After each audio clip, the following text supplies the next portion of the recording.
what are those one of the very few key things, if you have to say like 3 to 4 important key things to in terms of scalability or product enhancement or making relationships or say getting business advancement in your country market? Coming up, our episode guest, Adam Rehill. So let's begin by looking at your portfolio, like how you have reached your steps of ladder, how you have reached till this position or becoming a CTO of Hoot Trading, that company like who spanned across entire North America, and it's growing fast. So how did you come here, and what were the positions you have worked at? Like you have worked at SkipTheDishes and EQ3. So what were your experiences, and how did you learn from them and reach here? Yeah, for sure. I mean, obviously I started, I started my career as a software engineer, did computer science in university. And when I entered my career, obviously jumped into just straight coding and really loved that and everything kind of around that. Spent a good few years kind of focusing on like back-end development, infrastructure, that type of stuff. Never was much of a front-end developer myself, but that was kind of back-end was kind of my primary focus. But I quickly, gravitated towards more of the leadership side and growing and building teams and that type of thing. So when I started at SkipTheDishes in the really early days, there was only about 15, 20 of us, I think, when I started, and was kind of with the company for a few years until right around the time where they were acquired. So it was part of some pretty extreme growth there, and really that was kind of one of my first I would say opportunities to really dive into the startup world and get a taste of what that is and what's all involved in that. In terms of actually growing and scaling to the size that they did. So when I started at Skip, I was just an engineer, just kind of working on the development team there, and there was a bunch of opportunities to kind of move into more of a leadership capacity, where I started to lead the Winnipeg team, and we also had a lead in Saskatoon as well. So kind of worked in tandem to lead those two teams, kind of pairing up remotely, all that good stuff. Well, before the days of the pandemic and remote work was a bigger thing. So I was there for a few years, helped grow the team over the 2 years, and we got to work on some really, really interesting problems. I still stayed really close to the code, and got to work alongside our engineers through all of the really interesting and complicated problems that we solved over that time. And then around 2016 when they were acquired, it was also the same year that I was getting married. I was kind of ready to take a bit of a step back and kind of focus on my personal life for a little bit. And after that, I did a little bit of consulting for a while. And then another opportunity presented itself for me to kind of do a similar thing with EQ3 Furniture, which is a furniture manufacturer and retailer based out of Winnipeg, Manitoba here. They have retail stores across North America, and also a pretty big e-com part of their business as well. So I went into there. They're actually a much older established company. They're sister companies with a company called Palliser Furniture, which has been around for 75, 80 years, maybe even longer now. So it's a very, very old Manitoba company. It's been around for a long time. So they had a lot of older technology that they were looking to update, and especially around the e-commerce platform and how it was integrated into the rest of their business, like manufacturing and stuff like that. But they didn't really have much of a tech team when we got there. So again, it was really kind of coming in from ground floor, starting to hire and recruit and build a product and engineering team, and really start to scale and grow some of the technologies around that. So I did that for about 3 years. And then I was again kind of looking to get back into the true startup space, and I really wasn't finding anything that was kind of aligned with what I was looking for, and I really wanted to find that perfect fit and really find my purpose in my next startup. So I actually went back to Skip for just about under a year, just kind of doing some DevOps, leading a DevOps team there, doing some of that kind of stuff. And then Hoot Reading kind of presented itself, kind of landed in my lap. I had a couple of connections that were either working fractionally there. One of them was working full time with Hoot, and they both kind of reached out to me and said, "Hey, I think you should check out what these founders, Carly and Maya, are doing, and get involved and see kind of what's up at Hoot, because I think you'll really like it." And yeah, I've been there for just under 3 years now. Again, when I entered, I brought a friend with me, a senior engineer that I've worked with on and off for better half of 2 decades. So a lot of experience working with him. So we came in, and again, there wasn't much of a. They were using a contracted team for a while, and that team they were looking to transition that team out and kind of start building a lot of the tech in-house as they started to scale. And to date, over the last 2.5, 3 years, we've built a team of the engineering teams about 9-10, and we have about 2 or 3 product people, including UI UX designer as well. And so the first year and a bit was really focused on, actually less than that, about like 6 months was really focused on building a core MVP that would serve as kind of what we could build on over the next few years here, and really serve as like that pure bare bones MVP that we could scale the business with, but also take and build on over time. So that we launched that in about 6 months, and ever since then have kind of been building over the last little bit. So that's and that kind of brings us to today, I guess. Yes. So in between, you said that they had the team, the Hoot Trading had a team, outside contract team to develop softwares in the beginning to get started with. So I've heard with many companies, also with the Clickmint, the David Warren, who was also there on the Tech Thursday one of the days, and he told that they also had another team, outside contractor. So what I'm looking is, like, I have seen many companies who initially give contracts to outside companies and then transition their own team inside. So why is this mindset, like, is this a new mindset? Is this just started recently, since like last 5 years or so, that because everybody can work remote now onwards, so they just use whoever's like the third party company who can do some programming for them and get started and publish the company in the outside world, and then slowly bring that team in?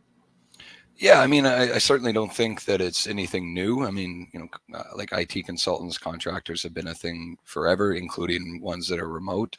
So that, I think that world isn't necessarily new. But I do think a lot of startups see it as a opportunity to, let's say, it's great for just getting something quick off the ground, an MVP off the ground, but you really have to know kind of what you're building, what you want, and be very prescriptive of that, because you don't have the luxury of kind of going back and forth with an internal team, right? You have to have a little bit more rigid structure to your kind of requirements and what you actually want built when kind of outsourcing to third parties. I think it can be a little bit more cost effective. It can be in some ways a little bit easier to manage, because you're not needing to bring in a whole team and have pay for things like, if you have benefits, or often like really early stage startups don't have those types of things, but nonetheless, there's still if you're bringing in and building an internal team, you have payroll, you have all of those different things, and you still have to pay obviously your contractors, but often it's for a short period of time, or it's at any point you can often like terminate that contract, right? So it gives a little bit more flexibility, I think, in that regard. So I think that maybe that's why a lot of startups are doing that, at least to to kind of get their foot in the water, or kind of get go to market, those types of things. But I think it totally depends on the on the founders, on the company, on the vision, everything that you're doing. Are they technical founders? Are they not? All of those different things, I think, lead to whether you would choose to at least start with contractors or completely go with contractors. I don't see that working very well long term for a tech company anyways. It might work for a startup that doesn't have a huge tech presence to their business. If you just need like a quick marketing website spun up or something like that, probably a great option to hire contractors versus bringing in an internal team. So I think it really depends. Yeah. So yeah, definitely, I know that this this trend is old one, but I've seen the established companies using outsourcing for their small IT projects permanently. Like many companies, like I've seen Zendesk, who are using programmers from outsourcing from other countries. I've seen TCS, Tata Consultancy Services, outsourcing.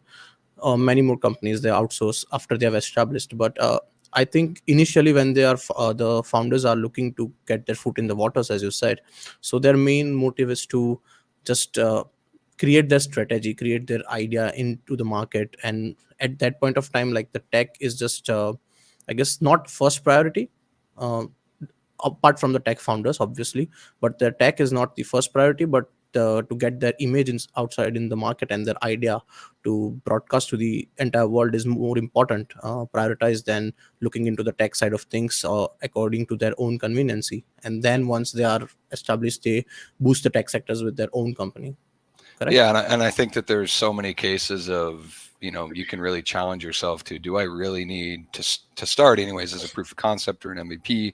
Do we really need to build something with tech, or can we, do a little bit of smoke and mirrors, in the sense of, like, maybe you have this really fancy, like, kind of marketing website that looks really good and has all the bells and whistles, but behind the scenes this is going to a Google Sheet or something like that, and then you just manually, manage whatever you're managing, right? So I think there's lots of cases like that, and I always push, especially early stage teams, to really adopt that mindset. Like, we can do so much early on with just manual things behind the scenes that maybe your customers don't necessarily see, right? So Yeah, that is true.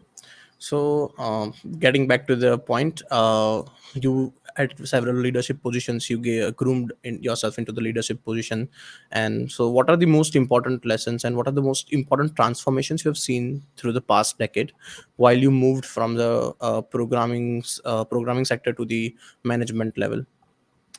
yeah, so I mean, I think one of the things that drew me to leadership and helped me kind of gravitate towards that more was, I feel like I have a bit of an ability to speak kind of both worlds a little bit.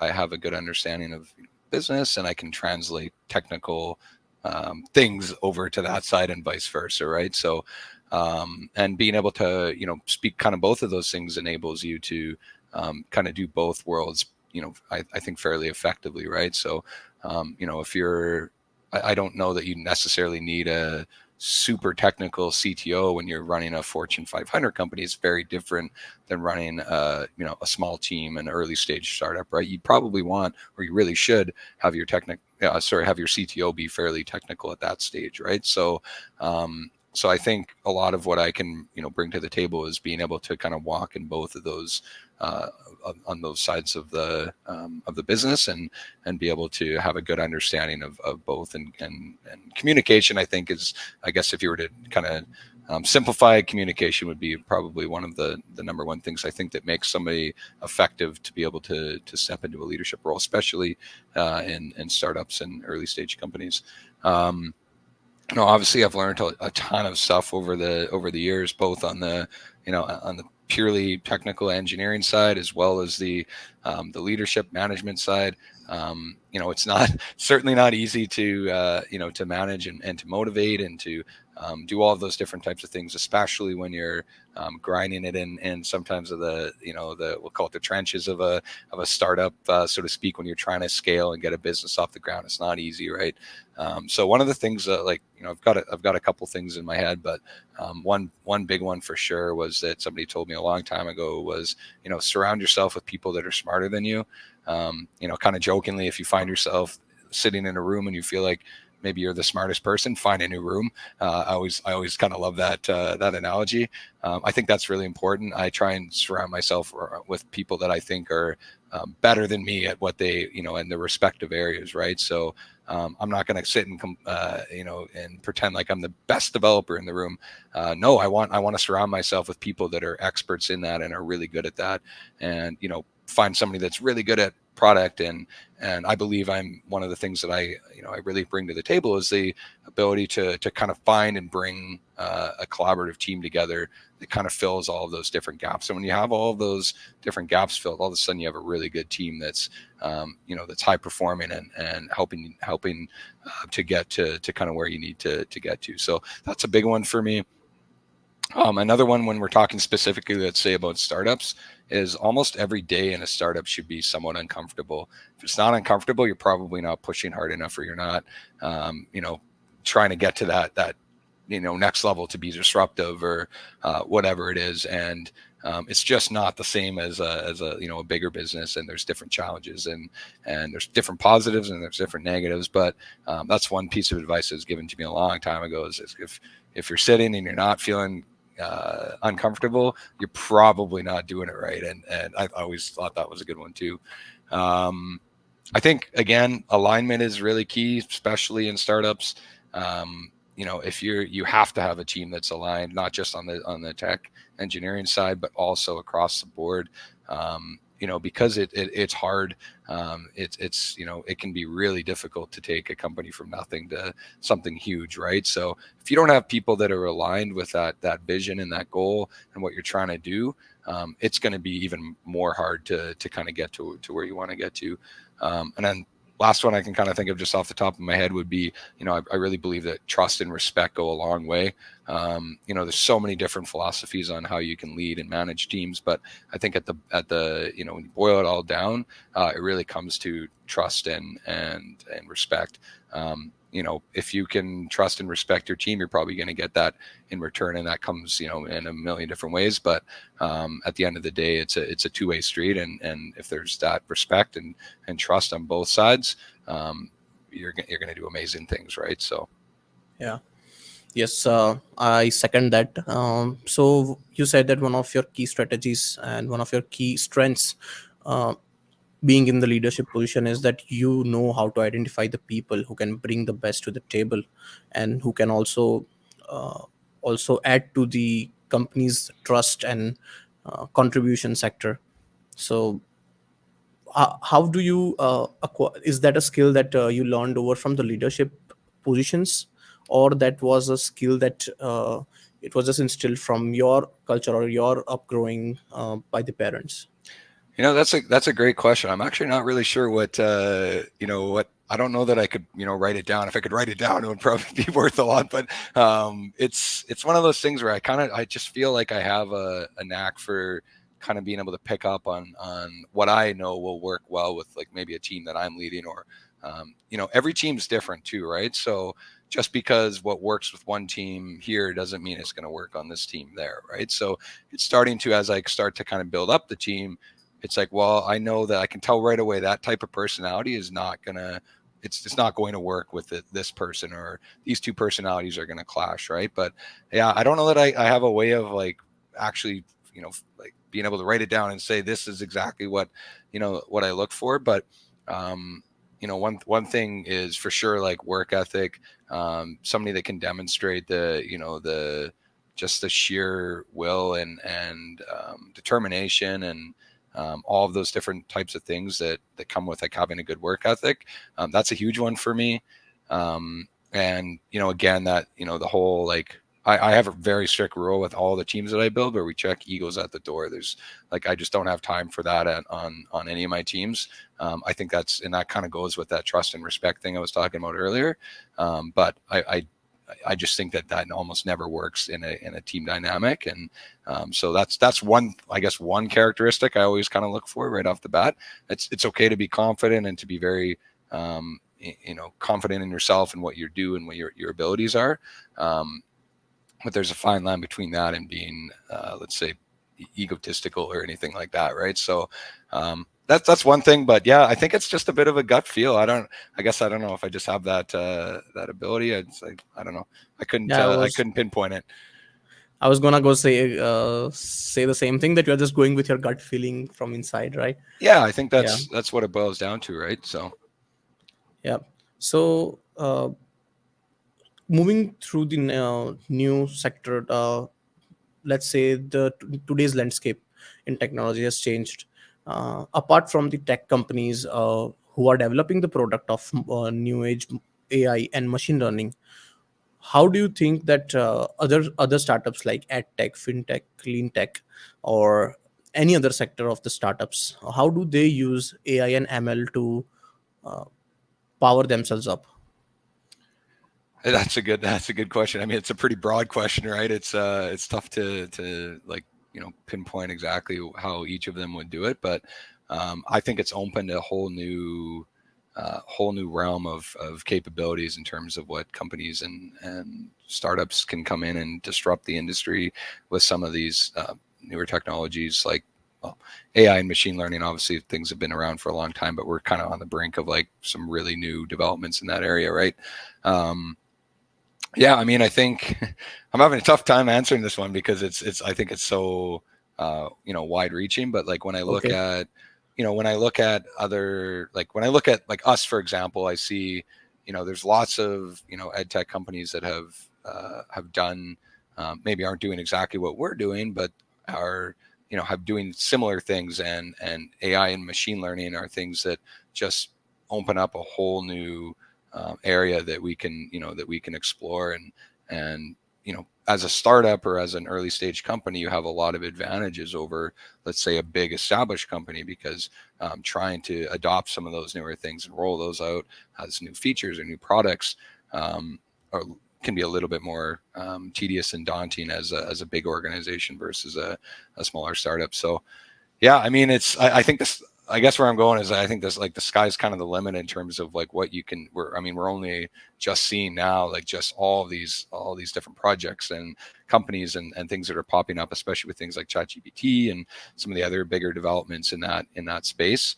And, I think back to like early Skip days, and, a lot of when we started, a lot of like the dispatching and order algorithms and stuff like that were all, not manual, but they certainly weren't to the level that they probably are today. I can't speak for what they're doing because I haven't been there in a while, but I know now they have like full machine learning teams and that focus on all of that different type of stuff. So yeah, I think Yeah. we're probably going to see over the next 5 or 10 years just how much of an impact it's going to have on the industry. I mean, I know a lot of companies love to throw those buzzwords around, right?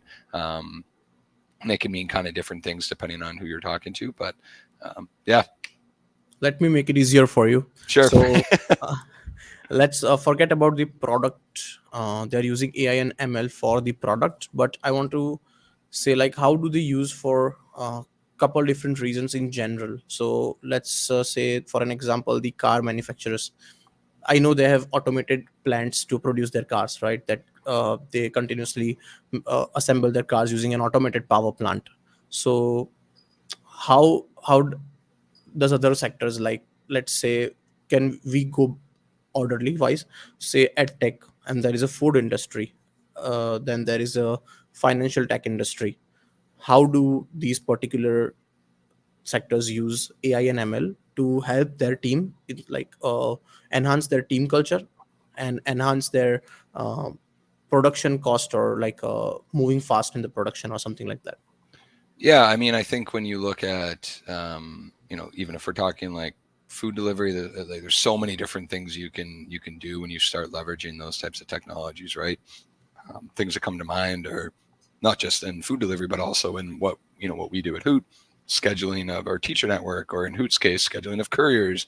All of those different types of things, you can start to use a lot more predictive approaches, right? Okay, what is kind of the average? Like, how many should we be scheduling at this time during this type of weather, during this type of event, or this, the list goes on, right? And I think there's that side of it. Manufacturing, I'm sure it's not an area that I'm super well versed in, but it's I can imagine there's just a million things that they can do to help automate and to continuously improve and measure, and where they're slowing down, and where there's optimization improvements, and all of those different things. I think there's there's so many use cases for it, right? And then you can look at like the customer service side. Well, that can help like just reduce the amount of call volume or chat volume. You see it all the time now. So many companies have we'll have like automated chatbots that kind of get you part of the way, or sometimes get you all the way to your answer or your help, depending on how technical the question is, or whether it requires like actually speaking to somebody or not. But that in itself is going to reduce the amount of operation hours or man hours that need to be used in order to actually fulfill that demand, right? So I think yeah, there's just so many opportunities for leveraging those types of technologies. So as a part of Hoot reading, uh, so let's give a context or a pretext, let's say, before this question. It works with the teachers of the local teachers of the districts to enhance the one-on-one uh, capabilities of students, uh, to to read in a better way, to score better in the school. So are you looking into some new AI projects or technologies to use in your Hoot reading? Can you disclose that one of your projects that you are already like at the halfway and you are about to release that? Or Yeah, so unfortunately, I can't say too much. We do have some stuff that's going to be coming down, in the near future, that kind of thing. So I don't want to talk too much about some of that stuff. Obviously, can't say too much because we want to keep some of that confidential. But some of the things that we are using, things like AI for, is like automated scheduling and you mentioned the teachers. We have a teacher network of about 1,000 teachers across North America. They're all independent contractors, and they create our teacher network, which we use to fulfill the lessons with students, both at home and in school. So one of the things that we're leveraging things like AI for are the complicated schedules. As you can imagine, like some students have like they want to repeat Monday, Wednesday, Friday at this time, trying to find, and they always, in most cases, want, parents or the school would like the student to remain with the same teacher on our network. So that kind of creates another scheduling challenge. And so those types of things starting to slowly automate a lot of those things over the last year and a bit, to really reduce the amount of ops hours that we have to spend kind of managing that and overseeing that.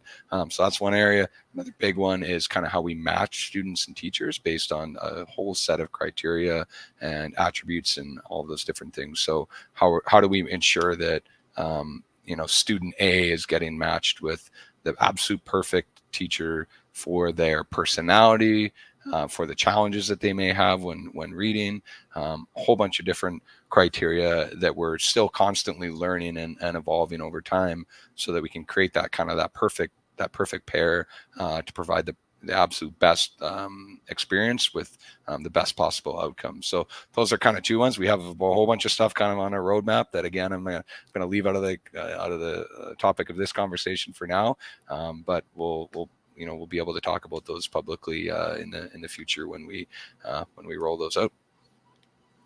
well, yeah, that is understandable. So about the current tech industry, let's say, so you are a CTO of one of the tech companies, which is in which tech is also plays an important part. So what are the new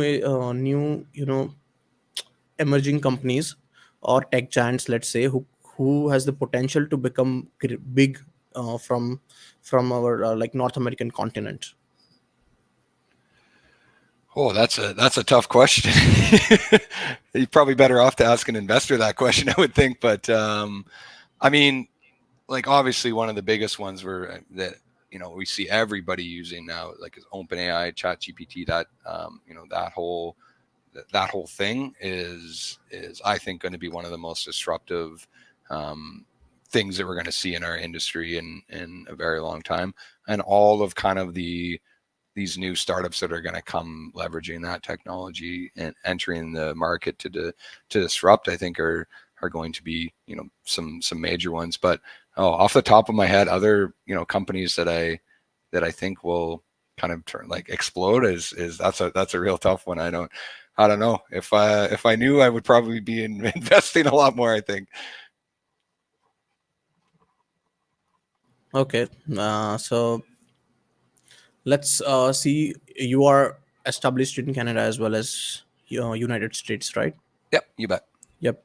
So how is the market of US different from Canada in terms of breaking as a new company, breaking into the market as a new company?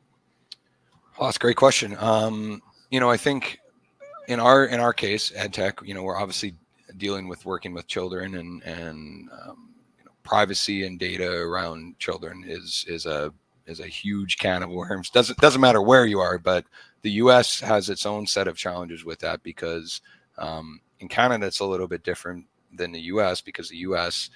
It often will depend state to differ state to state, and sometimes even at the county or even at the district level for a school, might be different, right? So one of the biggest, I would say, hurdles that I've had to overcome is that often, when you're starting a startup and you're kind of just getting going, I'm not saying that you put like privacy or security at the back. That shouldn't happen, but often as you're growing, you can only do so much, right?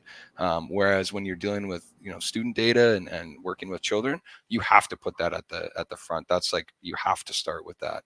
And so for us, that was a bit of a adjustment period where we had to really look and learn and understand at the different state levels and county levels and district levels what the requirements are, what certifications do we need to even enter into some of these schools, and make sure that we're kind of checking all of those boxes off before trying to sell or to bid on RFPs or any of those different things. So for us, that I would say that's a huge one about working in the States versus Canada.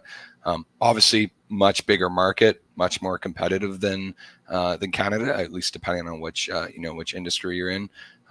But it's a huge net that can be cast, and so we can have a ton of growth, and even just one or two states, you can have a ton of growth compared to maybe what you're able to have in Canada. So those are, I would say, a couple of the differences, but for sure in the privacy, data security, that type of stuff is a big one, and even more so if you were to enter somewhere like Europe, where there's even more stringent regulations around that, some of that stuff. So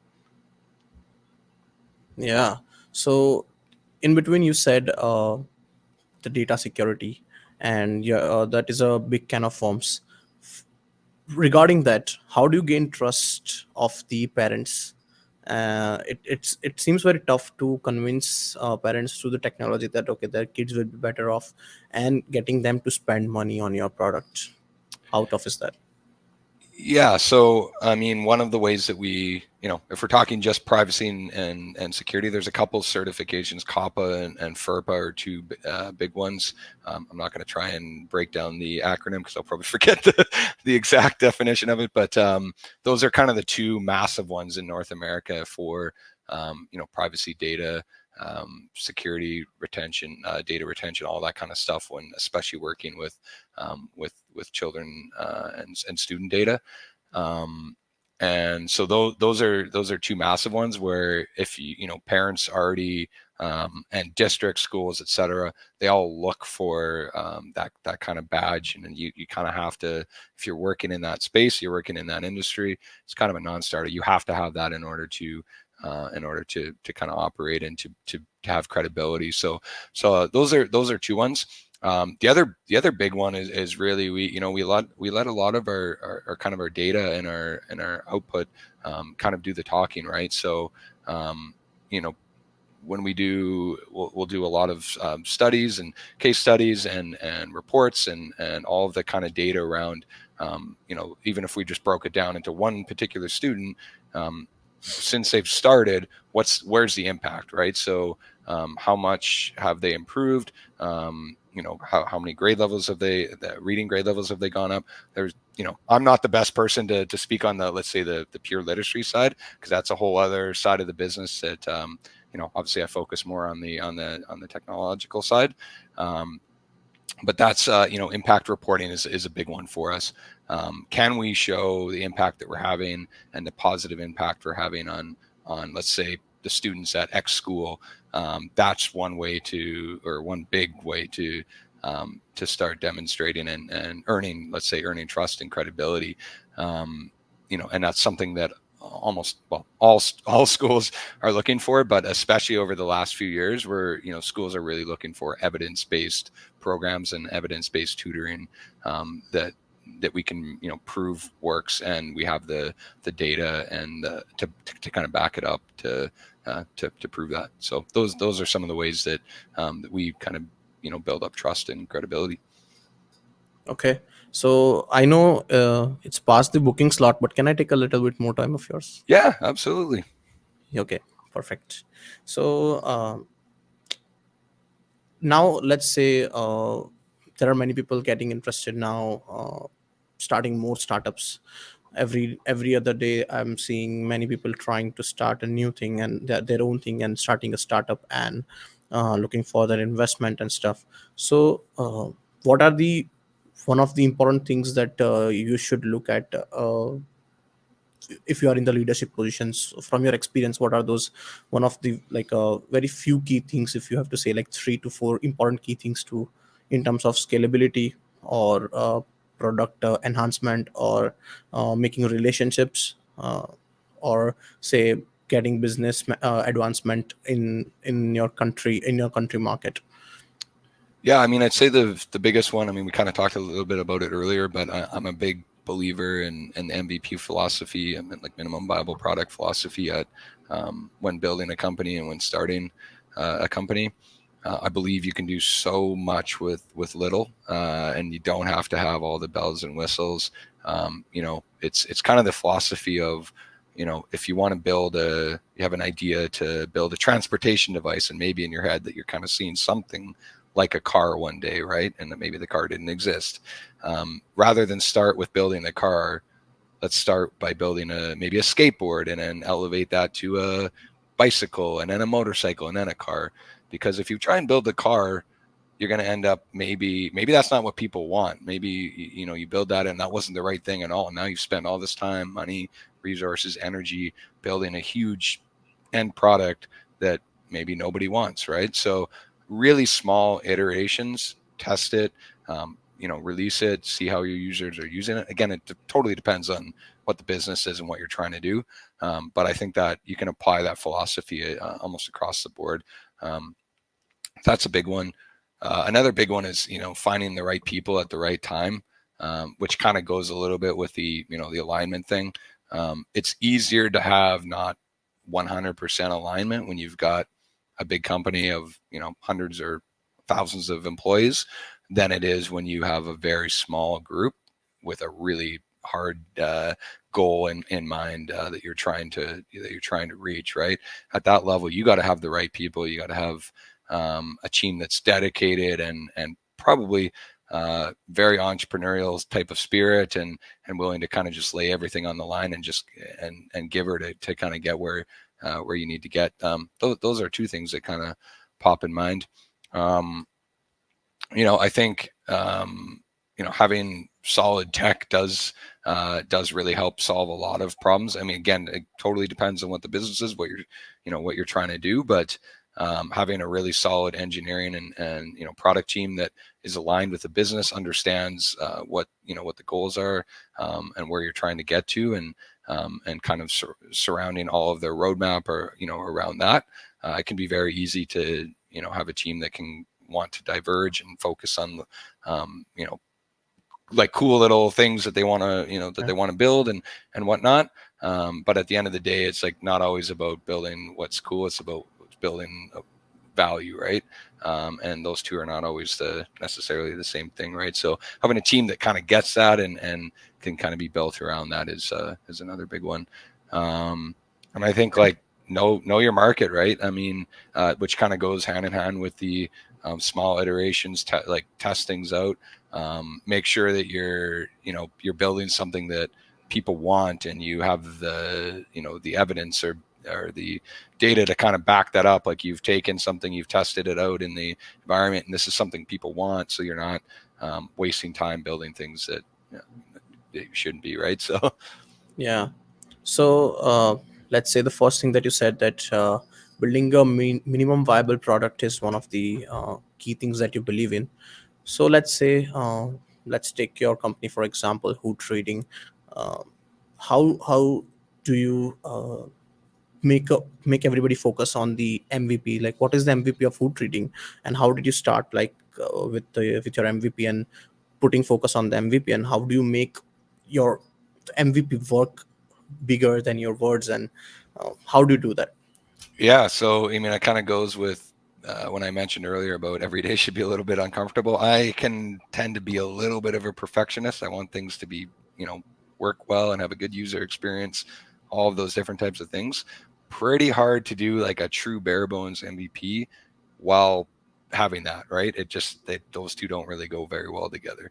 So MVP at Hoot, for example, now I'll start with where we're kind of at now. Now we've got a big platform that has automated scheduling and lesson management and all sorts of all of the bells and whistles, so to speak.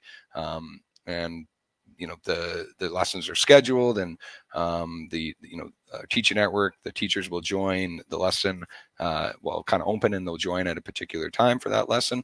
All of that stuff didn't really exist when we had our MVP. The MVP was legitimately kind of a library of books, kind of similar to, like, if you think like Netflix, and a shared experience between a teacher and a student reading the book at the same time. Now, the core of the fundamentals of our app platform now is not far off from that, but the big difference is kind of all the things that are going on behind the scenes, which is so when we had our MVP, the very first iteration, there was no scheduled lesson. We did all the scheduling manually in spreadsheets, and it was like an absolute nightmare and spider web of scheduling conflicts and all sorts of crazy stuff that our absolutely amazing operations and teacher network team was able to facilitate and make happen. Not without I'm sure, a million caveats to that. But the reality was, when the lesson time was 6:00, a teacher was looking up the student, calling the student, kind of like you would back in the day with like old Skype. You would actually like physically call somebody just like a phone. So you can only imagine the amount of like problems that came with that. But we made it work. And sure, did we have the most successful time doing that? No, we certainly could have done it better. But the reality is that we were able to actually launch that and then continue to focus on all these other things where we weren't able to scale before we did that. So that actually enabled us to land a few bigger deals that enabled us to invest that money into growing and building things like scheduled lessons and just like all of the other things that you need in order to keep growing. So if we had waited and waited until we had all those other features, I mean, who knows how long that would be, right? And all of a sudden you're not in the market, and you're not competing, and you're not disrupting, right? So that's kind of how our MVP turned into to what it is today. But it was uncomfortable, to say the least. Yeah, definitely. So yeah, so the main thing is to just start something, so that you can have at least something to give you support, or pillars of support to work on later on, Yeah, right? I couldn't agree more. Yeah. So as you said that pushing the early product early was important, to rather than to wait for features. And sometimes the features, they are never ending. If you keep thinking about features, they just keep piling up, and you think, oh, we can add that one, oh, we can add that one now. So when this kind of thoughtful thinking comes in the company, there can be certain disagreement between the leaderships within all the executive persons.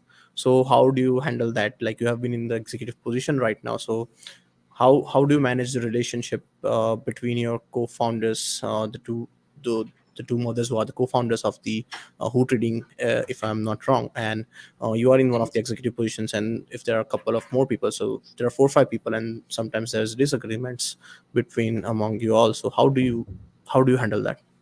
Yeah, so we on this team and other teams I've been on, we really try and adopt it's called disagree and commit, which is basically should let the best idea win. And now where that gets challenging is what's the best idea, right? So we really try and be as data driven as possible, right? So it's fine to have, you know, opinions and feelings, but what does the data show? Is this the right or wrong you know, way? Are we going to have we proven, like, have we done something that will you know, measure this and prove that this is actually going to move us to that next level that we need to get to? That's probably the right decision, regardless of personal feelings, right? So that's one way that we really try and you know, make sure that those types of conversations or those types of challenges you know, are kind of dealt with accordingly.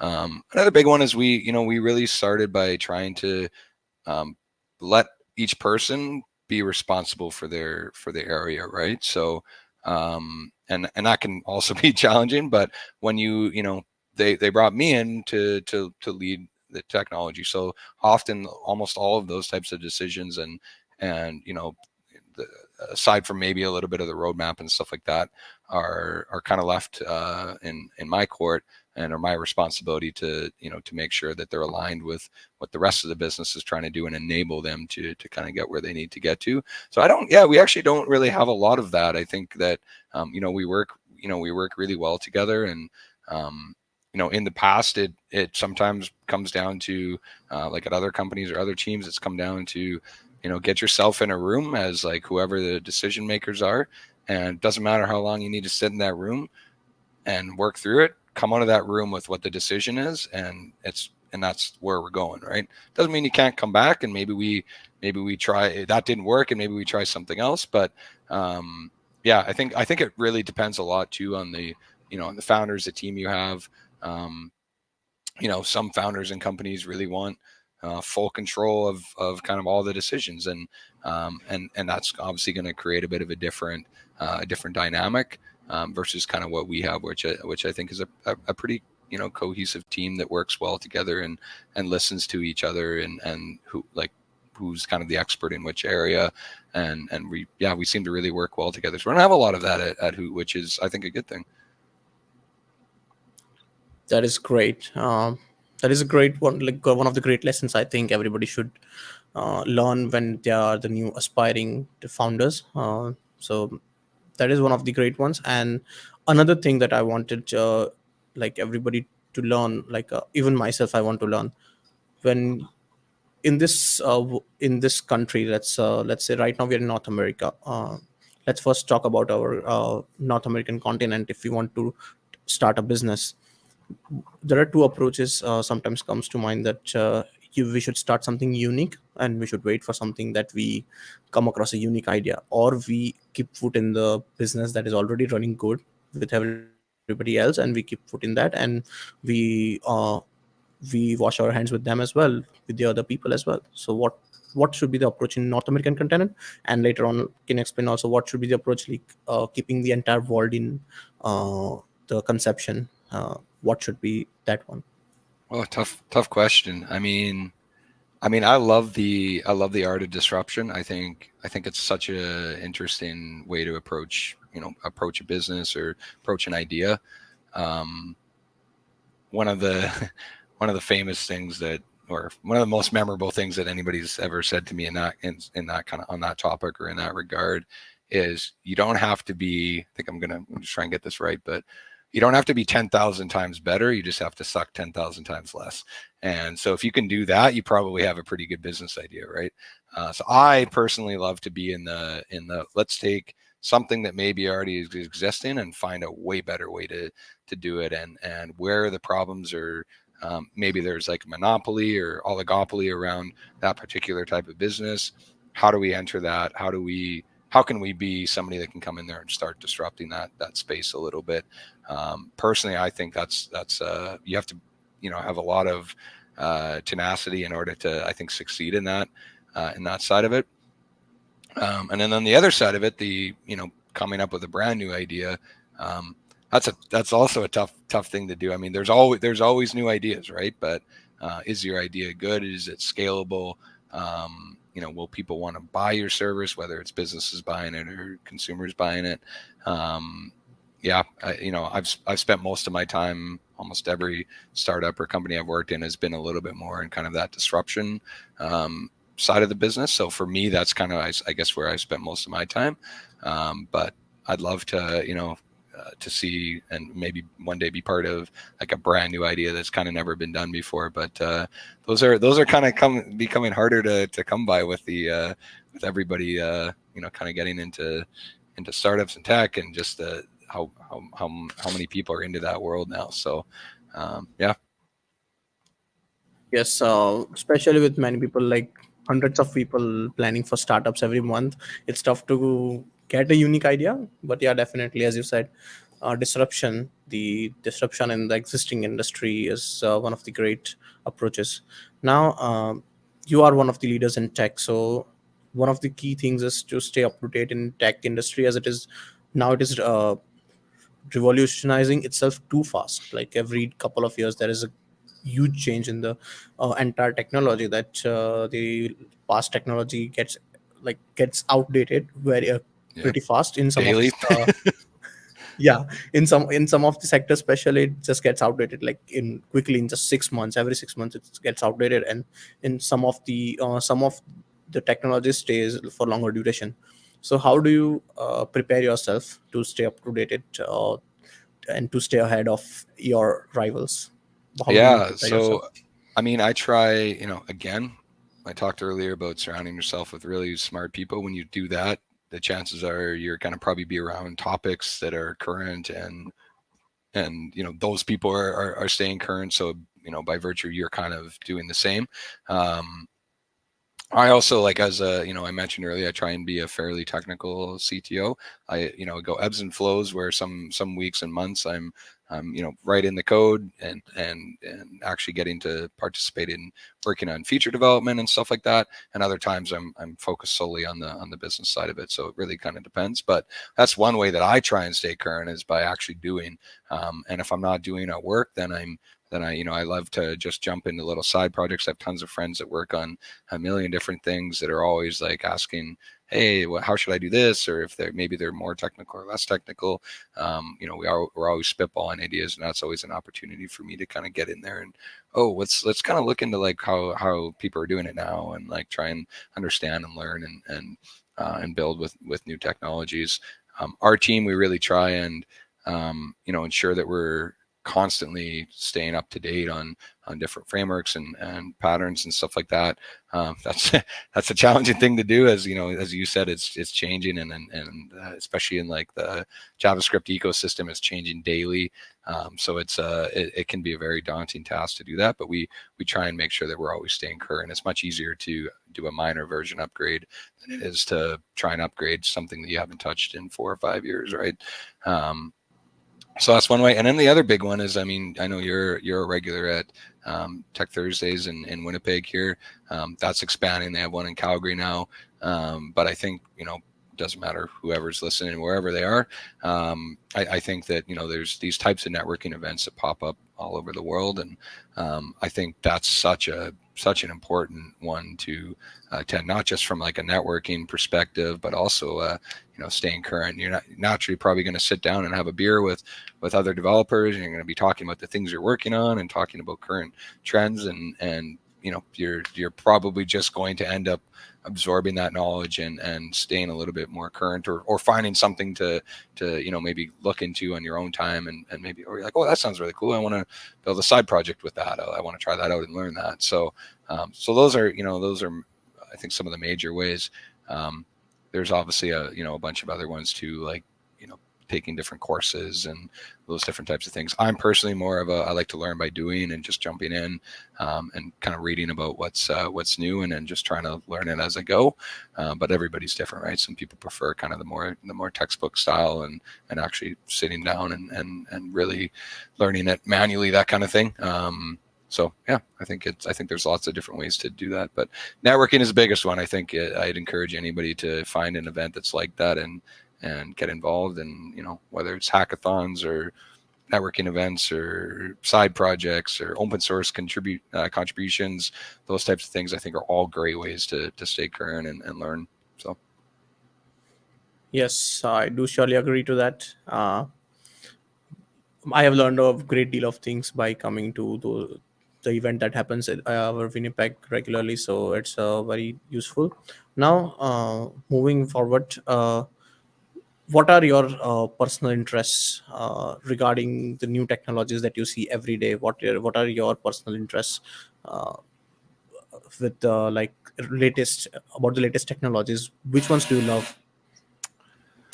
Oh, that's so I mean, there's a few. When we started Hoot, we started using Nest.js as an Nest, and that was the first time actually working with this framework, and it's probably been one of the like favorite platform or sorry frameworks I've ever worked with, in terms of all the different modules that it kind of offers out of the box, and also third-party modules that you can kind of add to it. It's been great for our team to kind of jump in, and the learning curve is very low. I've personally loved working with it when I've had the opportunity to kind of jump in and actually do some coding, which I was doing a lot more of in the earlier days than I am now. But that's one particular, kind of, it's a little bit of a newer technology, not super new, but what was new to me anyways, and I really personally enjoyed working with it and continue to enjoy working with it. I'm really, really excited to see, because we're just on that brink of like what's going to happen with like ChatGPT and that whole world. And I think it's going to be a can of worms in terms of like how we regulate just all the stuff, right? Like AI generated art and music and just code and everything. And it's like where the IP lies and who owns it, and just all of those things, plus all of the crazy ideas and solutions that people can utilize those technologies with. To me, that's super exciting, and I can't wait to see kind of over the next few years where some of those things go. And I don't know how much we'll use something like ChatGPT at Hoot. We're starting to kind of look at is there an option to use those types of things there, but for sure things like voice recognition, transpiling that type of stuff into data that we can use in terms of like how well a student is maybe reading along. Those types of things I think are really exciting, and I'd be really excited to start kind of diving into that too. Perfect. So apart from what you described, you want instilling these AI technologies into the Hoot reading. What is your vision, particularly for Hoot reading? Where do you see it in next 5 years or next decade? Yeah, I mean, I'm really excited about the impact we've already had, and there is such a critical learning loss, not just from the pandemic. It was happening before the pandemic, and the pandemic just made it worse and amplified it beyond, I think, what anybody could have imagined. But the learning loss, the reading loss in North America is kind of the main problem that we're trying to solve at Hoot. So I would say taking a huge bite out of that and trying to, at like a very high level, really trying to solve that problem and that crisis in North America, would make me a very happy camper. You can't say much about whether we have plans to, expand globally or not, but I think opportunities to improve literacy and literacy rates across the world would be something that everybody at Hoot shares a huge passion for and is very excited about. So the bigger we can grow that, and the more we can do in that space, I think is something we're all very excited about. Yes. Amen. I wish you see that pretty soon. So let's move to the tips. Like, if we count three tips, what are the most important tips you would give to upcoming generation who is looking into working for in tech industry, as well as who is looking to uh, go into leadership position or start a company that can break grounds? Sure. Well, in terms of like let's say that last one, I think hustle is a big one. You gotta have work ethic. You have to want it. Especially in the startup scene. If you want to be a disruptor, if you want to, whether it's starting a company or working for an early stage startup, you have to have that. If you don't have that, you're probably in the wrong space, right? So I think that's a big one. Bring that to the table.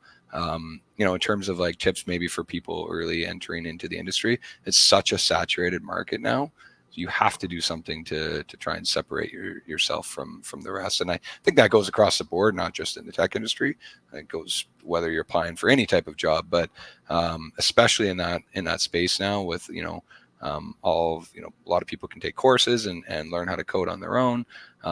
So there's, what are you doing to separate yourself? And, I see tons of people that, want to show me the resume and go through all that, and will show me all that type of stuff. And it's like, it's great, but like literally everybody else is doing that, right? So show me what you're building. Like, show me a side project. Show me like what have you done to take that knowledge that you've gained and learned, and experiences you've learned through school or through on your own or whatever it is, and how have you applied that to something that that has produced value, or whether you want to build a whole automation thing for your home to do a bunch of different things. It doesn't matter what it is. Just show me that, you've applied that knowledge, right? Because everybody's got a resume, right? So I think those are two big ones. And I think the last one would be, whether you're entering a startup or you're finding a company or whatever, find one that you're going to be passionate about, because at the end of the day, you're doing it for, well, maybe if it's not a startup, it's 40 hours a week. If it's a startup, it's probably more than 40 hours a week. So you better love what you're doing, and or at least be aligned and have a little bit of passion for what it is that you're doing, right? So, at Hoot, it's pretty easy to get people to be aligned with what we're trying to do. We're teaching, kids to read and trying to solve the literacy crisis. For most people, that's like, they're very excited about that, right? So, and for me, when I first started about it, I'm like, I want to be part of that. I can put my passion and my time and my energy into that, because I feel like I'm doing good in the community, and we are. So I think that's a big one. Find your passion, whether it's AI and machine learning and something to do with that, or it's some social impact or clean tech, those types of things. Whatever it is, if you can find that passion, chances are it's not going to necessarily feel like work every day, right? And that's kind of I think the golden ticket. So Yeah. Yes, definitely. So what are now, I'll just last couple of questions.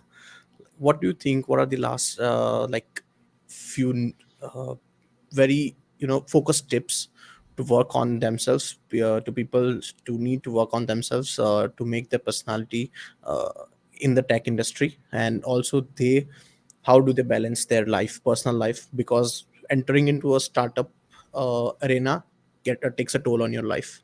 It is certainly not easy to do both of things simultaneously. So how do you advise the kids to prepare that their own?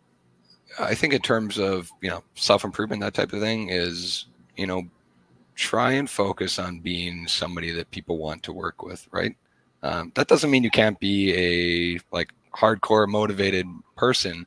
But again, all the way back to the beginning of this conversation, we talked a little bit about respect and trust and stuff like that. That goes a long way. And if you're a difficult person to work with, maybe you don't even see it. Being able to see it obviously helps, but I think trying to work on those types of things and being somebody that people want to work with and surround themselves with and spend time with, is such a huge one. And I think along with that comes learning to communicate. And there's so many different avenues you can do that. Force yourself into an uncomfortable situation. Go to a networking event when maybe you're a little bit more of an introvert. Talk to people. Build up that skill of being able to talk and talk about what you're passionate about, and talk about yourself, but also listen, right? Listening is such a big part of that. Nobody wants to talk to somebody that just wants to talk about themselves the entire time, right? You have to learn to listen and show engagement and respect for what the person's saying. And I think all of those things to really help to kind of build up somebody that can have a lot of success in business. I'm sorry, I'm trying to remember. That was the second part of that question. How to keep balance between your personal life and Right. your startup. So I think, good startups will find a way to have that balance. I think we do.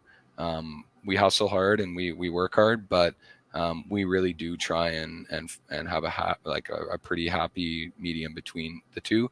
And by that I mean, there's going to be, just like in any startup, there's going to be ebbs and flows, times where you're, pushing really hard and you're going to have to put in some crazy weeks. But if that's the norm, like every single day, every single week, probably not doing things 100% right. So I think startups are always going to be hard and a lot of commitment, way more than maybe other companies, but that doesn't mean that there can't be a healthy balance. And I think they're that's a whole other topic we can talk about some other day. But I think there's good techniques that leaders can do in order to create that environment that has that happy medium and still get a ton of output and a ton of drive and help get to where you need to get to and reach those goals, while still maintaining that work-life balance. And so many companies love to throw that around. I love when I hear and see true examples of that. So it's something maybe I don't always do the best job of it.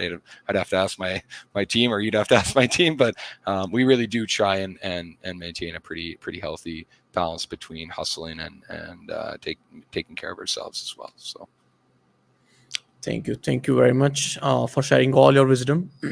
Well, thank you for having me. This is great. I'm very grateful that you came and you took out time to share your amazing experience. Thank you very much. Well, thank you again for having me. This was really enjoyed the conversation and some of the tough questions. Well, that's good. If there are tough questions, the answers are tough too. That's right. there's more for people to learn.